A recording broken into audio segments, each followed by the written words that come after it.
Hello audience, final segment in our evaluation questions. Question number 7. Hold the applause, really. This boring time for you must have been painstakingly long, but number 7 is about thinking back, in fact, long time ago, to the days of the preliminary task, when I was first held a camera and told to film somebody opening a door handle. But I worked with some ladies and I was the guy opening the door handle, but still. What I learned from the preliminary task about technical aspects of filming, well, I learned how the camera worked for all, and I learned how light sources get in the way of stuff. You know, how the lighting of the room is quite crucial, how background noise can ruin a top quality recording, in fact. And also just how the camera works in general. And I think I did apply 180-degree rule and match on action to the preliminary task, but I definitely, indubitably, applied it when doing the final product of our film, because there isn't a moment where we go behind our actor at all, not one moment. It's always around him, whether it's on his left or his right side. Because since he was conversing with nobody, match on action didn't really have as big a relevance. It was mainly the 180-degree rule we tried to keep up with.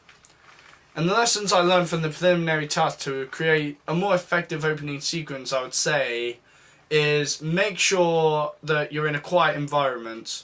Because, I mean, that's a difficulty we had with Kevin's house as a set, really, because his living room was perfect for what we were after, but his family are around making a racket, so we had to sort of send them out from time to time, which is quite insensitive if we do it often as well, considering it's their house. So, you know, if I learned anything from even this experience, in fact, it's just pick a quieter area.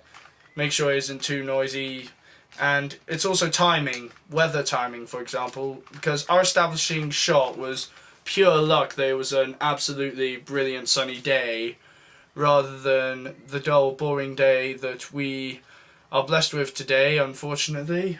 Oof, looking out there is just making me ill, actually.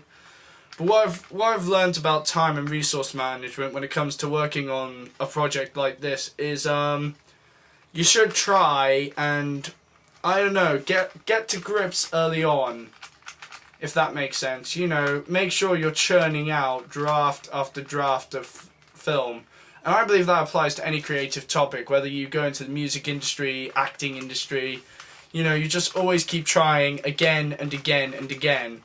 So, I mean, with this film, we've kind of done 3 different prototypes, but personally, I think we could have done way more than what we have. But this is all with editing, by the way, which is a lengthy process in itself.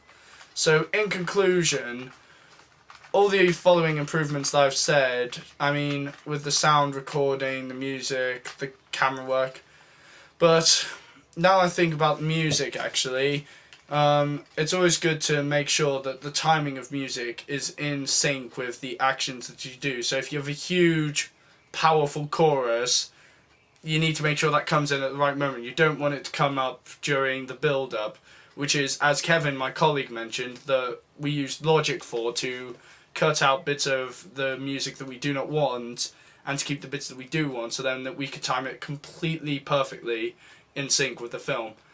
And audience, that sums up the evaluation of Laney in Chains, and I am glad you enjoyed it, and I hope you look forward to seeing the opening sequence and end result, and enjoy it as much as me and Kevin have in making it. Thank you. Peace out.